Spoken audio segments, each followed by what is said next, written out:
Eu quero falar hoje uma palavra, não é a revelação que Deus me deu diretamente, na verdade é uma pregação que eu assisti, minha esposa me indicou, de uma pastora norte-americana chamada Dev Titus. E o tema da mensagem de hoje é a experiência da mesa. Essa mensagem ela falou muito comigo, ela mexeu muito comigo, eu assisti ela, eu acho que sem exagero, umas 10 vezes. Assisti versões diferentes da mesma pregação, porque foi uma mensagem que falou ao meu coração. E o meu desejo é que essa palavra venha também falar ao seu coração, que venha trazer cura, restauração para a sua vida também, para a sua casa também. Nós vamos hoje aqui descobrir como ter relacionamentos mais profundos e significativos com Deus no nosso lar, na nossa família, como desenvolver relacionamentos mais profundos e significativos. Por que será, queridos, que nós vemos tantas famílias desconectadas emocionalmente? Por que será que nós vemos tantas famílias desligadas? Casas que tem muita gente, mas ao mesmo tempo são pessoas que vivem sozinhas, solitárias, pessoas que não têm mais uma conexão emocional entre si. E por que a gente vê isso ainda no meio até do povo de Deus, o povo da aliança, a igreja do Senhor? O que é que gera relacionamentos mais profundos e significativos? Essa mensagem fala que, por mais incrível que pareça, o que tem o poder de trazer, restaurar relacionamentos é a mesa. Repete comigo, a mesa. Qual a importância da mesa para a família? O que é que a Bíblia diz sobre a mesa? Puxa vida, será que a Bíblia fala tanto assim sobre mesa, ao ponto de nós trazermos uma palavra no dia de domingo, conferências são pregadas, livros são escritos sobre esse assunto? O que é que a Bíblia diz sobre a mesa? E como a mesa pode influenciar? Como é que a mesa pode influenciar na restauração de relacionamentos, de vínculos dentro da família? Querido, por incrível que pareça, a Bíblia fala muito sobre a mesa. Se você colocar numa concordância bíblica, ou mesmo no seu smartphone, se você colocar a palavra mesa, você vai ver o quanto de versículo bíblico e contextos que aparecem envolvendo essa palavra. E se você colocar os sinônimos, situações sinônimas, você vai ver que mais ainda. E o primeiro texto onde Deus faz menção sobre a mesa está no livro do Êxodo, capítulo 25, verso 23. Êxodo 25, 23. Talvez esse seja o nosso texto chave, o texto base, o texto fundamento para toda a nossa palavra de hoje aqui. Êxodo 25, 23. Esse contexto é o contexto do tabernáculo. Deus, ele mandou Moisés fazer o tabernáculo. Como foi que Deus mandou Moisés fazer o tabernáculo? Como foi? Moisés, ele passou 40 dias no monte. E lá no monte Moisés, eu creio que Moisés, ele viu a glória de Deus. Eu creio que Moisés, ele foi arrebatado até o céu, irmão.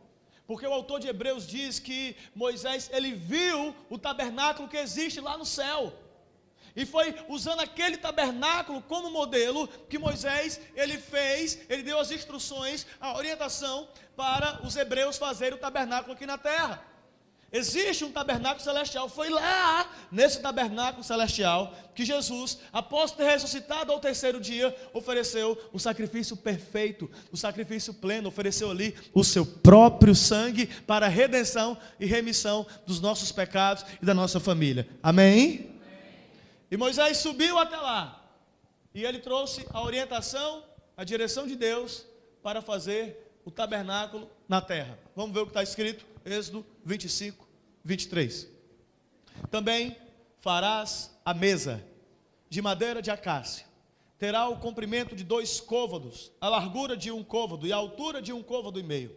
De ouro puro a cobrirás, e lhe farás uma bordadura de ouro ao redor. Também lhe farás moldura ao redor, da largura de 4 dedos. E lhe farás uma bordadura de ouro ao redor da moldura. Também lhe farás 4 argolas de ouro. E porás as argolas nos 4 cantos que estão nos seus 4 pés. E perto da moldura estarão as argolas, como lugares para os varais, para se levar à mesa. Farás, pois, estes varais de madeira de acácia, e os cobrirás de ouro. Por meio deles se levará à mesa. Verso 29. Fique atento. Também farás os seus pratos, e os seus recipientes para incenso, e as suas galhetas, e as suas taças em que se hão de oferecer libações, de ouro puro os farás. porás sobre a mesa os pães da proposição diante de mim perpetuamente. Repete comigo só o verso 30.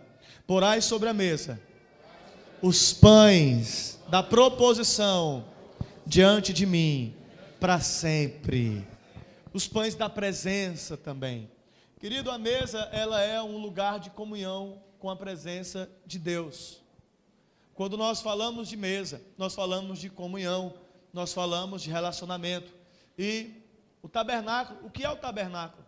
Senão o meio que Deus encontrou para se relacionar com o homem depois do pecado. Como era que Deus se relacionava com o homem antes do tabernáculo?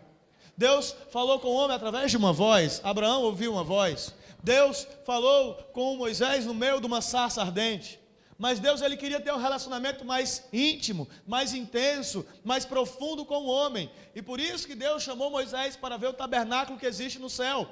Na verdade, lá em Apocalipse, nós vemos que o tabernáculo é toda a cidade santa. A ideia que dá é que lá nós vamos viver nesse tabernáculo, na presença dele constantemente, continuamente. Amém? E o tabernáculo na terra, ele é uma zona de convergência. É uma zona de convergência entre o céu e a terra. O tabernáculo é um lugar onde o pecado não tem o poder de separar o homem da presença de Deus. O tabernáculo é esse lugar onde o homem, um sacerdote, ele podia se chegar até a presença de Deus. Isso não era mais possível por causa do pecado. Eu vou falar isso melhor numa outra mensagem que eu estou preparando, mas a mesa, ela é um lugar de comunhão com a presença de Deus. E o segundo item, o segundo utensílio que Deus mandou Moisés fazer foi a mesa. O primeiro foi a Arca da Aliança. A Arca da Aliança representa o que, querido? A presença de Deus. Mas depois da Arca da Aliança, o segundo utensílio, o segundo móvel que Deus mandou fazer para o tabernáculo foi a mesa. Olha que tremendo. E essa mesa, ela era muito diferente da mesa daquela época. Moisés, ele nunca viu no Egito a mesa que Deus havia mandado ele fazer. Naquela época, as mesas, elas eram mais como um batente no chão, onde as pessoas ficavam reclinadas. Era a mesa que os judeus utilizavam naquela época. Era a mesa que eles usavam. Só que essa mesa do tabernáculo aqui, ela tinha 2 côvados de comprimento, 1 côvado de largura, e tinha 1 côvado e meio de altura, que dá aproximadamente a altura das mesas que nós utilizamos hoje. Mas isso não para por aí. Olha que interessante. Além da mesa ser parecida com as mesas que nós temos hoje, a mesa, ela tinha também utensílios.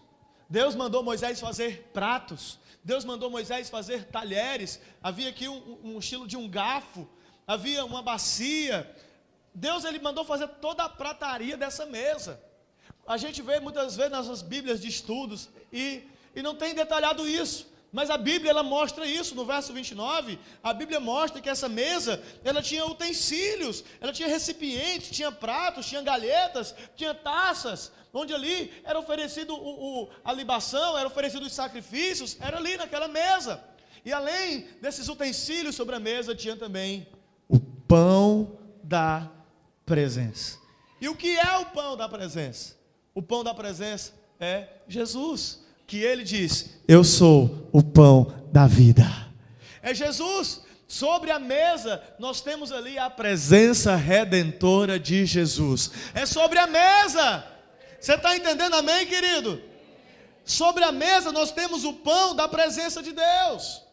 Mas o inimigo, ele sabe disso. E ele quer nos tirar da mesa. Ele quer nos arrancar da mesa. Ele tem tentado afastar as famílias da mesa.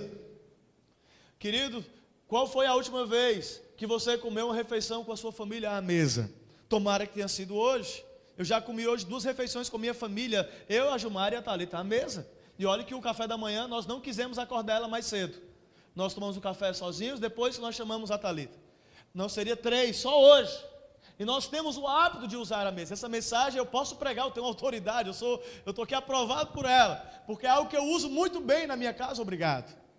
Eu entendo esse princípio, eu já entendia isso. Quando vê essa mensagem, você vê eu se encaixar. Mas o inimigo, ele tem tentado roubar as famílias da mesa.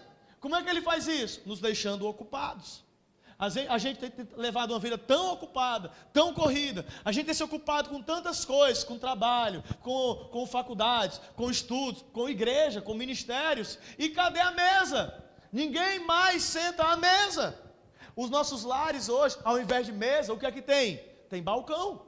A moda é a cozinha americana, que tem aquele balcão, e as pessoas têm aquelas banquetas altas, e as pessoas ficam comendo ali, não comem mais juntos. Muitas vezes vai um para o sofá, com aquele prato ali, assistindo aquele barra pesado, misericórdia, querido. Está lá comendo aquele negócio, outro está lá no quarto ali, mas estão separados, cada um come na hora que quer. E querido, quem que se beneficia disso? Quem que se alegra com isso? Quem é que celebra isso? O inimigo.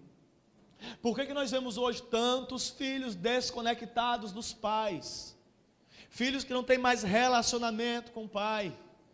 Tem gente que quando chega em casa, chegam no trabalho, chegam da escola, chegam da faculdade, ninguém mais senta à mesa.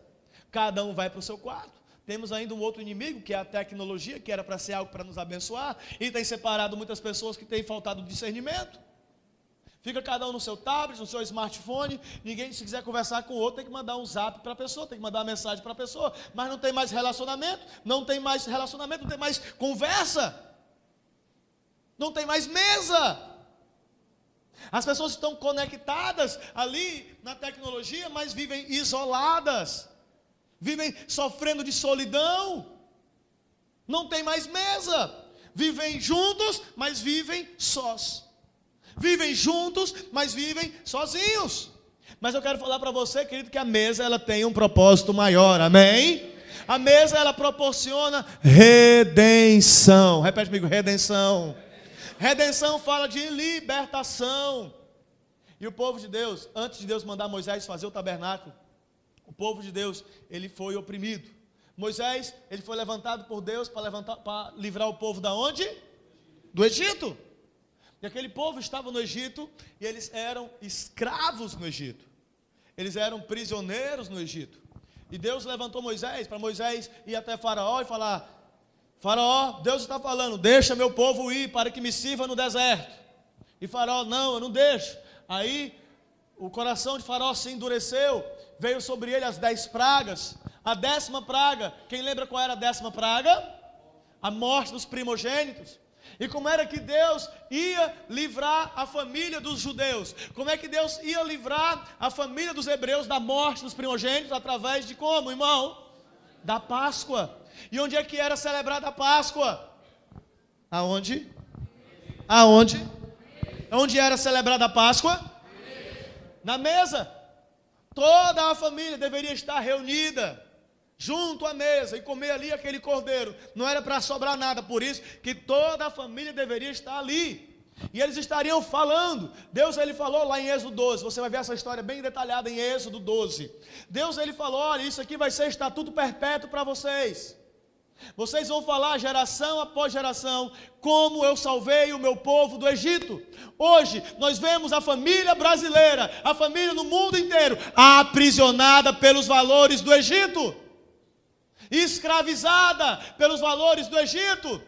Doenças na alma, doenças emocionais, relacionamentos destruídos. O que é isso? Se não a influência da cultura desse século.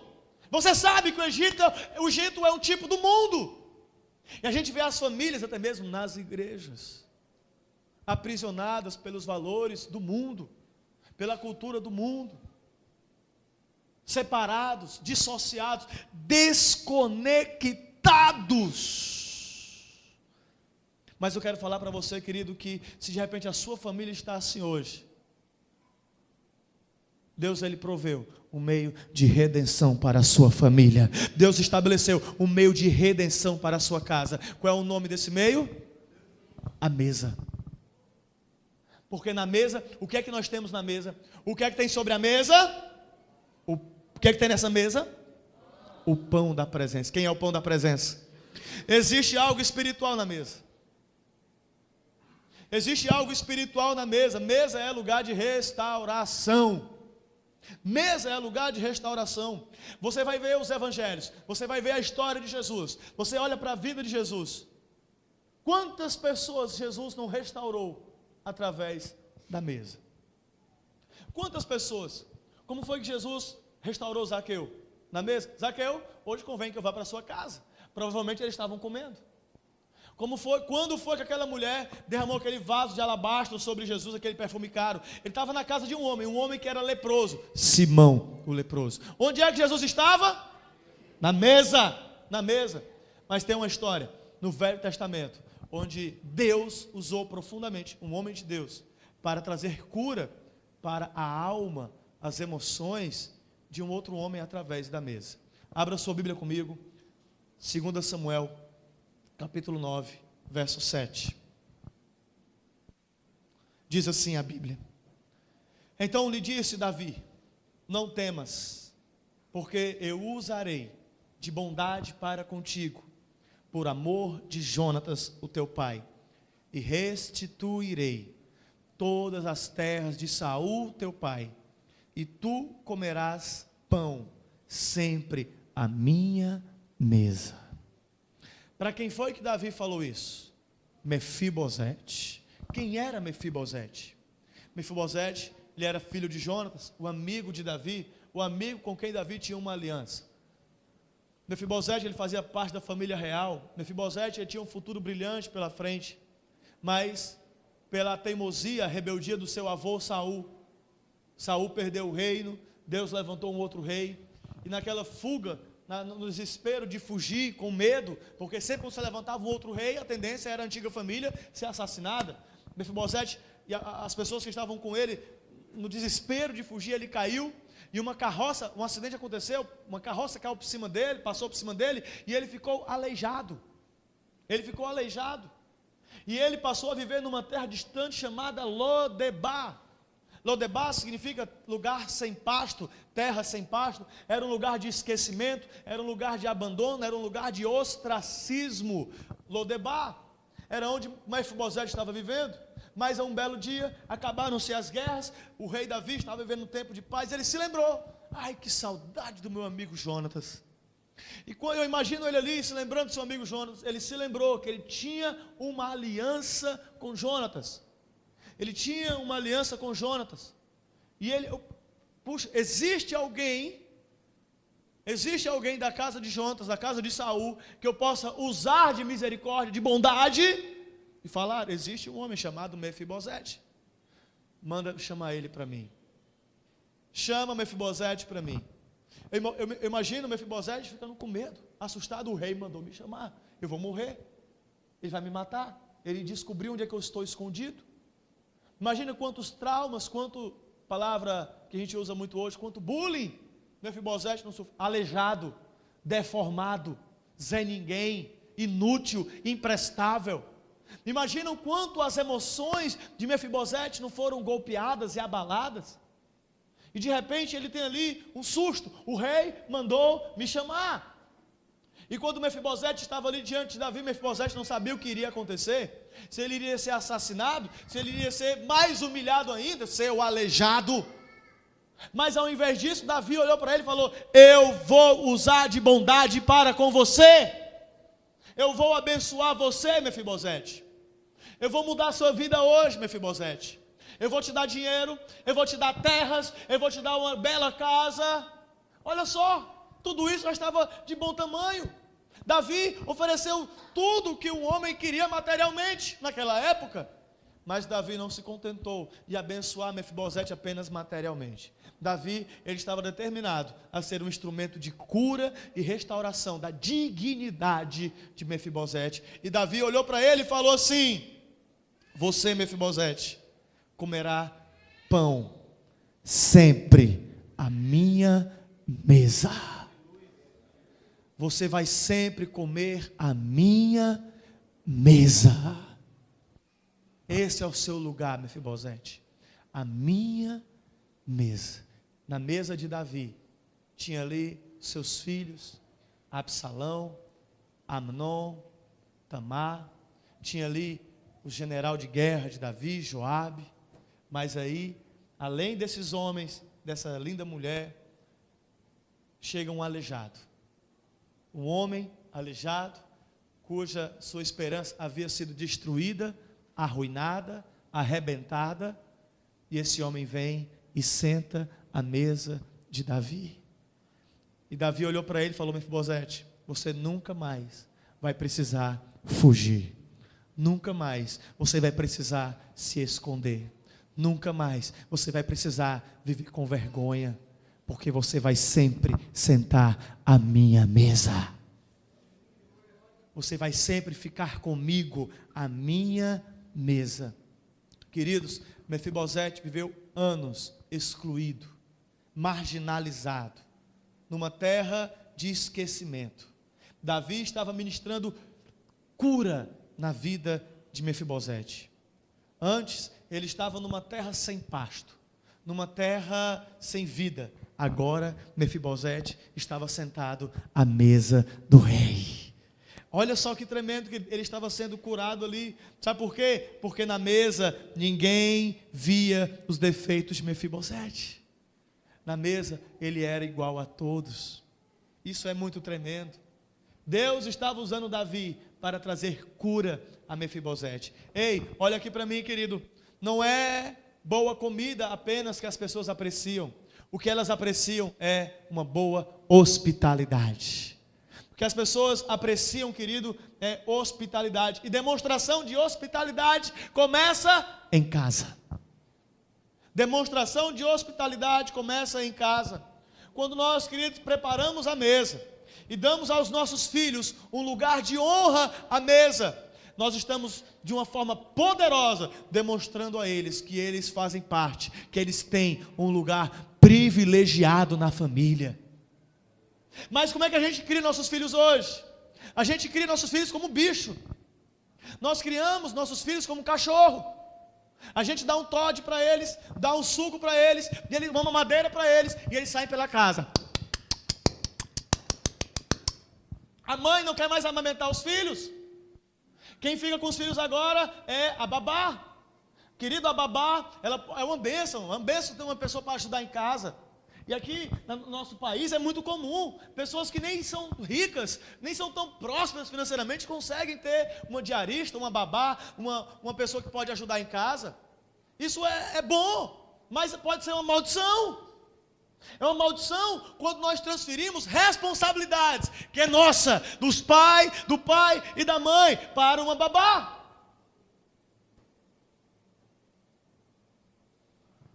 Onde a criança não pega mais o peito da mãe, não tem mais vínculo com a mãe. Onde a criança passa o dia inteiro com a babá. A criança, querido, o mundo, o diabo, ele quer ocupar você, desesperado, ocupar você. Ele quer manter você longe da sua família, ele quer manter você longe da sua mesa. Ele quer ocupar você, ele quer que você pegue seu filho lindo e coloque na escola tempo integral. Ele quer que você pegue seu filho lindo e coloque ele na creche. E você só pegue ele de noite, na hora de dormir e tchau. Não é certo isso. E não use a justificativa de eu quero dar um futuro melhor para o meu filho. Não! Queridos, valorize a mesa. Valorize a mesa. Olha, muitas vezes nossos filhos chegam em casa como Mefibosete. Vão para a escola e eles nem sempre são os mais bonitos. Às vezes ele tem uma orelha grande. Às vezes tem uma cabeça grande. Às vezes ele nem tem, mas os colegas da escola veem isso.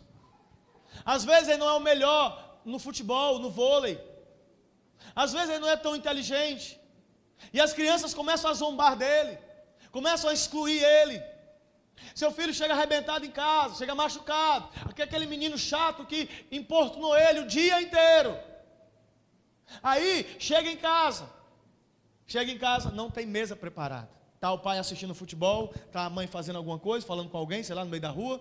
Aí o menino chega em casa, ele vai fazer o quê? Ele vai para o seu computador no seu quarto, ele vai pegar o seu smartphone e vai viver o seu mundo. Ele vai pegar o seu PlayStation, o seu Xbox e vai matar todo mundo no Counter-Strike. Eu estou com ódio, morre desgraçado. Quando ele poderia estar na mesa, sentar ali do lado do pai e da mãe, e o pai olhar para ele no olho dele, e aí meu filho, como é que você está? E aí minha filha, como é que você está? E ali ela pode, pai, tinha um menino chato na escola. Um menino chato, aquele menino me importuna. Que menino mal educado, pai. E ali você pode ser instrumento de cura na vida dele. De restaurar a dignidade do seu filho, restaurar a dignidade da sua filha. De mostrar para ele, mostrar para ela que ele é importante, que existe um lugar para ele ali. Valorize a mesa. Olha para o teu irmão do lado e fala: querido, valorize a mesa. Olha para mim. É na mesa que nós restauramos o amor próprio deles. Querido, seu filho está sendo levado para o deserto. Meu filho, o colégio é o deserto, meu filho. Não esquece isso. Que tem de menino lá mal educado, de pai que não educa, de pai atribulado. E o menino carrega tudo isso, essas heranças aí. Aí você pega o seu filho que você procura educar, procura criar na lei do Senhor, com educação. Aí pega um atribulado lá que dá um soco nele, dá uma mordida nele, arranha ele, machuca ele, taca o lápis nele. É nessa hora, quando ele chegar em casa, que ele vai precisar da mesa, relacionamento. E não do Xbox, e não do Counter Strike, mas da mesa. Da mesa. Você está entendendo, amém? Amém, queridos? A maneira como nós alimentamos os nossos filhos hoje merece atenção. Chega de tratar nossos filhos como cachorro e como gato. Você assistiu o Poderoso Chefinho? Fala sobre isso. As pessoas não querem mais ter filho. As pessoas no Brasil casam em média com 27, 28 anos de idade e tem 1,27 filhos por casamento. Isso é pouquíssimo. Nós precisamos ter mais filhos. Nós precisamos ter mais filhos. Principalmente nós que servimos a Deus. Sabe como é que os muçulmanos estão conquistando o mundo? Gerando filho. Gerando filhos e filhos e filhos e filhos e filhos. Eles têm 10, 15 filhos. E estão vindo para o Brasil, viu, filho? Não estranhe, eu não estou profetizando nada. Eu estou vendo antes do tempo. Não estranhe. Igrejas no Brasil começar a ser explodidas. Não estranhe. Não estranhe. Existe uma lei de imigração que está estimulando as pessoas a virem para cá, de outros países. Não estranhe. Voltando para a nossa palavra aqui, queridos. Hoje as crianças não comem mais à mesa. Elas saem andando com aquele pacote de cookie, pacote de biscoito, com aquele suco. Querido, é na mesa que a criança tem o seu caráter forjado. Olha para a pessoa do lado e fala: meu filho, meu irmão, é na mesa que o caráter do seu filho vai ser forjado. Olha para mim. Você prepara aquela sopinha de feijão, bota a criança naquele cadeirão grande. É ótimo, querido. A primeira experiência da criança à mesa é aquele cadeirão. Coloca a criança naquele cadeirão. Você pega aquela sopinha de feijão. Olha o aviãozinho. Aí, bota na boca da criança. A criança acha que é chocolate. Aí ela, aí vai, aí.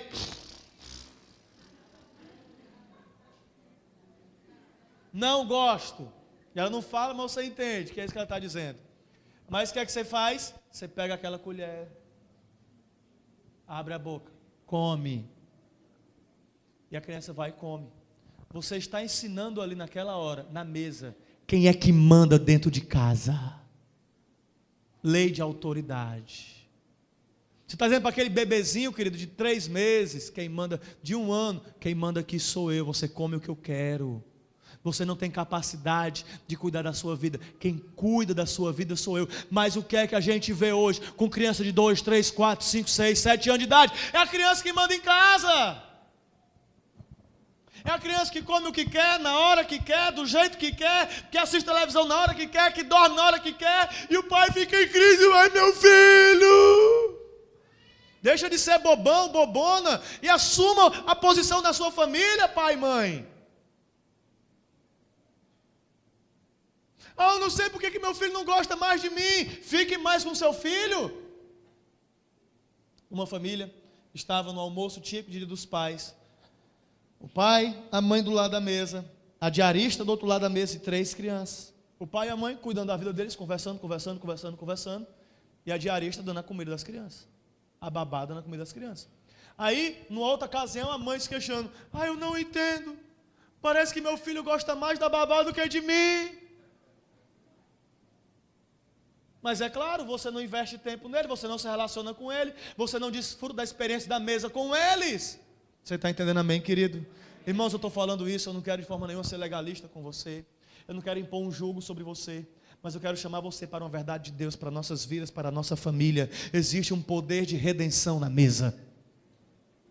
Existe. Existe. Foi na mesa, querido, que aqueles 2 discípulos de Emaús estavam perdidos, estavam desorientados, haviam abandonado a fé, abandonado a esperança. Foi na mesa, quando Jesus ficou com eles à mesa, que os olhos deles foram abertos, e eles tiveram revelação de quem é Jesus. Foi na mesa. Você não vai mais sentar à mesa de qualquer forma, você não vai mais se dispor à mesa de qualquer jeito. Deixa eu falar aqui uma coisa para você, quem é sábio aqui? Nossa, não tem ninguém sábio aqui, gente. Ninguém teme a Deus aqui, porque o temor do Senhor é o princípio da sabedoria. Quem é sábio aqui? Provérbios 9:1 diz assim: a sabedoria edificou a sua casa, lavrou as suas 7 colunas. Verso 2: carneou os seus animais, misturou o seu vinho e arrumou a sua mesa. A sabedoria arruma a mesa. A sabedoria prepara a mesa. Se você é sábio, se você é sábia, hoje à noite, quando sair desse culto, se você não for jantar fora com alguém, querido, prepare a mesa. Vou no McDonald's, eu não vou jantar, mas vou no McDonald's, vou comprar um Big Mac. Compra, mas não coma no banco de trás do carro. Chega em casa, prepare a mesa. Não é obrigado você fazer a comida em casa, compra de fora, mas prepare a mesa. Senta, olho no olho, ora juntos. Queridos, nós sentarmos 5 vezes à mesa na nossa casa para comermos uma refeição. 5 vezes nós oramos. E 5 vezes nós olhamos um no olho no outro. 5 vezes nós estamos ali juntos à mesa. Não é à toa, querido. Não é à toa, querido, que eu vejo a minha filha saudável emocionalmente, porque existe até pesquisa que fala isso. O que é que acontece quando as crianças comem à mesa? O que acontece? Pesquisas feitas por Harvard, talvez a maior universidade do mundo, a Associação de Psicologia Norte-Americana, a Associação de Psicologia de Illinois, constataram que adolescentes bem ajustados, aqueles que têm aceitação entre amigos e colegas, aqueles que têm menos problemas com refeição ou drogas, os mais saudáveis emocionalmente, os mais bem destacados academicamente, os que têm menos estresse emocional, são aqueles que têm o hábito de pelo menos 5 dias por semana sentar à mesa. Quando a criança cresce em família, querido, e come as refeições à mesa, com a mãe e com o pai, todos os alcances acadêmicos aceleram de uma maneira maior que o QI diz que essa criança vai alcançar. Uma criança que tem um QI até menor do que a outra, quando ela tem a experiência de sentar à mesa em família, com seu pai, com sua mãe, ela desenvolve mais do que a que tem um QI mais elevado. É o poder redentor da mesa. Comer ao redor da mesa faz diferença. Pastor, eu sou divorciado. Eu estou no 2º, estou no 3º, no 4º, no 5º casamento. Eu tive filhos em todos eles. O que é que eu faço?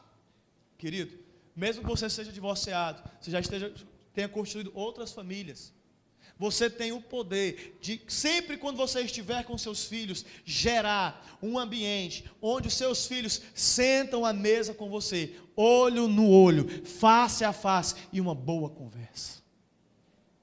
Querido, esse mistério, para quem não é crente, é místico, é sobrenatural, é um mistério. Mas a Bíblia diz que o sobrenatural, querido, é o pão da presença de Deus, Jesus. O que é a Santa Ceia? O que é a ceia do Senhor? Se não comer à mesa. Nós institucionalizamos uma refeição, irmão. Jesus não estava institucionalizando uma refeição. Ele estava falando: sempre quando vocês cear, eu estarei no meio de vocês. É o pão da presença. Querido, esse sobrenatural é quando nós damos a oportunidade de Jesus fazer, de Deus fazer o que nós não podemos mais fazer. É na mesa. Salmo 23 é um texto muito conhecido. O Senhor é meu pastor, nada me faltará. Andar-me faz por pastos verdejantes, guia por águas de descanso. Ainda que eu ande pelo vale da sombra da morte, não temerei mal nenhum, porque tu estás comigo, tua vara e teu cajado me consolam. Preparas-me uma mesa na presença dos meus adversários. Deus prepara uma mesa na presença dos nossos inimigos. O que é isso? Fala assim, se você é a ovelha dele, fala assim, o meu pastor, o bom pastor, prepara para mim uma mesa na presença dos meus inimigos. Talvez seu inimigo seja sua sogra. Talvez seu inimigo seja seu cunhado. Talvez seu inimigo seja seu irmão, sua irmã. Talvez seu inimigo seja o seu marido. Talvez o seu inimigo seja a sua mulher. Talvez seu inimigo seja seu chefe. Talvez seu inimigo seja o seu colega de trabalho. Qual é a nossa tendência quando temos um inimigo diante de nós? É fugir, é evitar. Não, eu não vou com a cara dele, eu vou evitar. Eu não vou lá perto dele, não. Não, vou sair de perto dele. Mas o que é que Deus fala? Ele prepara para mim e para você uma mesa na presença dos nossos inimigos. Por quê? Porque na mesa Deus quer que nós enfrentemos as circunstâncias angustiosas. Deus, Ele quer que nós enfrentemos face a face, olho no olho, os nossos inimigos. E não é para você afrontar e brigar com ele na mesa, mas é para você vencer, querido, o que está por trás daquela situação. Se o marido ele tem a esposa como inimiga e passa a evitá-la, não senta mais à mesa junto, não come mais junto, não almoça mais junto, não janta mais junto, não toma mais café junto. Gente, eu amo a tarde, porque eu tenho oportunidade de tomar um café, eu sento com a minha esposa, ela prepara aquela paulistinha, como foi hoje? Como foi hoje? Ela bota aquela garrafa de café, ela faz aquela paulistinha, irmão, quentinha. Tem um requeijão por dentro. Uma manteiguinha assim por cima, irmão. Aí coloca o café assim, irmão. Aí, irmão, quando a gente pega a colher, irmão, quando a gente parte assim a paulistinha, o requeijão, ele faz assim, ó.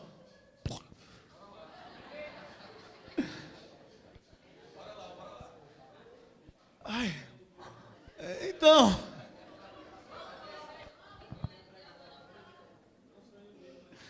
E a gente está ali junto, irmão. A gente senta, a gente conversa. Assuntos triviais. Mesa. Porque à tarde está só eu e ela, a Thalita está na escola. Agora à tarde, hoje, domingo, a Thalita estava lá participando com a gente desse momento. Mesa, comunhão. Mas quando a tua esposa, o teu marido vira um inimigo, qual a tendência? É evitá-lo. E aquele muro, aquela frieza tende a aumentar. Mas Deus, Ele fala para você hoje, chega de fugir dos seus inimigos. Está na hora de você sentar face a face, olho a olho com cada um deles, e a minha presença vai trazer redenção para a sua casa, para o seu lar, para a sua família, em nome de Jesus. Aleluia! Pode aplaudir para Ele, querido, adore a Ele. Aleluia!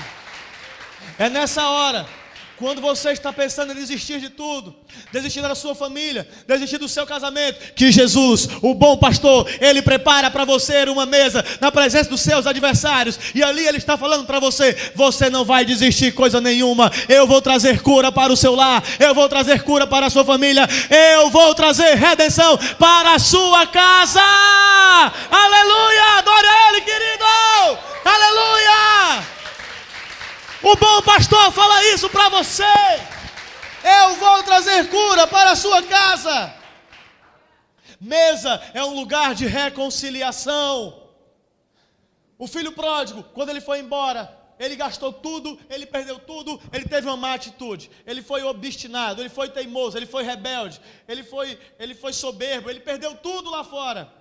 E quando ele voltou para a casa do seu pai, ele se arrependeu, ele tomou a decisão, eu vou me levantar daqui, eu vou voltar para a casa do meu pai. E quando ele chega lá, querido, o que é que o pai faz com ele? Bem que eu te disse, meu filho, bem que eu te disse para não me desobedecer, não foi? Foi isso que o pai falou? Não! O pai olhou para ele e falou, cadê o dinheiro que eu te dei? Você vai pagar cada centavo que eu te dei. Foi isso que o pai falou?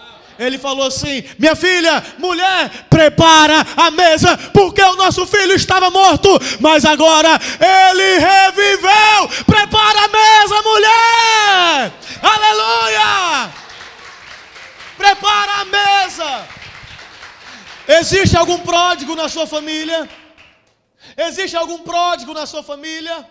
Um parente seu, um irmão seu, um filho seu, que você não fala mais, que você não quer mais conversa, que você não quer mais olhar para a cara dele, não quer mais olhar para a cara dele. Não, eu não aguento. Deus fala para você hoje: prepara a mesa, prepara a mesa, prepara a mesa, prepara a mesa, porque eu quero trazer restauração para a tua casa, restauração para a tua família.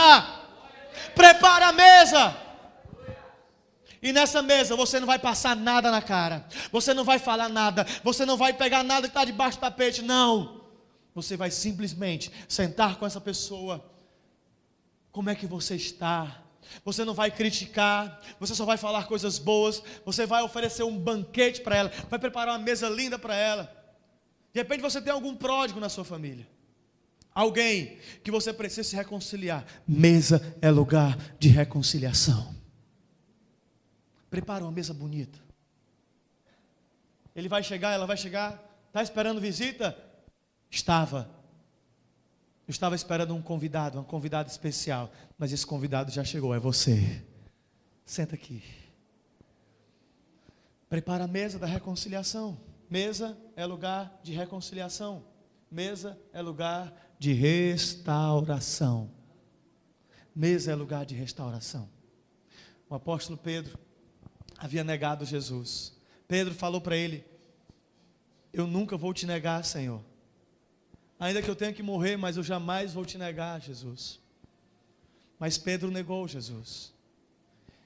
Os discípulos estavam pescando. Pedro desistiu de tudo, desistiu do ministério. Pedro voltou a pescar. E Pedro estava lá em alto mar. Jesus olhou para ele e falou: filhos, tendes aí alguma coisa para comer? Reconheceram que era o mestre. Pedro, ele se lançou, nadou, foi até Jesus. Jesus já estava ali preparando uma fogueira e uns peixes assados. Não tinha uma mesa física, propriamente dito ali, mas havia exatamente esse princípio de restauração, de comunhão, de sentar junto com ele ali. E a Bíblia diz, no capítulo 21, verso 15: depois de terem comido, perguntou Jesus a Simão Pedro: Simão, filho de João, amas-me mais do que a esses outros? E ele respondeu: sim, Senhor, tu sabes que eu te amo, pois apacenta os meus cordeiros. Jesus restaurou Pedro à mesa. Talvez você precise restaurar alguém. Use a mesa. Eu quero encerrar, querido, falando para você que Deus está preparando um lugar à mesa para você. Deus está preparando um lugar à mesa para você. Deus está preparando um lugar à mesa para você. Aleluia! Mateus 26, verso 29. Jesus falou assim: e digo-vos que dessa hora em diante não beberei desse fruto da videira, até aquele dia em que eu hei de beber novo convosco no reino de meu Pai. Jesus está falando aqui, querido, de um tempo presente. Jesus está falando aqui de um tempo, querido, em que nós estaremos com Ele, participando com Ele de uma grande ceia. Esse tempo é o tempo que está escrito em Apocalipse 19, 9. Onde diz: então me falou o anjo, escreve: bem-aventurados aqueles que são chamados à ceia das bodas do Cordeiro. Bem-aventurados aqueles que são chamados à ceia das bodas do Cordeiro. Querido, Deus está preparando uma ceia para mim, para você. Ele está preparando um banquete para mim, para você. Vai ter uma mesa linda, uma mesa preparada. Fecha seus olhos, imagina essa mesa linda, preparada, uma linda toalha branca, por cima dela uma toalha vermelha, querido. Aí, nessa mesa tem ali um cálice de ouro, tem ali um prato, tem talheres e tem ali um lugar. Nesse lugar está escrito o seu nome, reservado para você. Ele tem preparado esse lugar para você, a mesa dele. Aleluia! Bem-aventurados aqueles que são chamados à ceia das bodas do Cordeiro. E acrescentou: são essas as verdadeiras palavras de Deus. Eu quero encerrar com uma história. Um homem que passou 19 anos preso. Assalto e estupro. Preso. A pastora que escreveu esse livro, ela recebeu ele na casa dela. E sabendo que ele vinha, ela preparou uma mesa, uma refeição, para comer com ele e seu marido. Ela preparou essa mesa e deixou ali o lugar de cada um deles. Esse homem, quando ele chegou, era um homem grande, forte. Quando ele chegou e olhou para aquela mesa, ele entrou em estado de choque. Ele começou a chorar. Ele paralisou. Ele travou.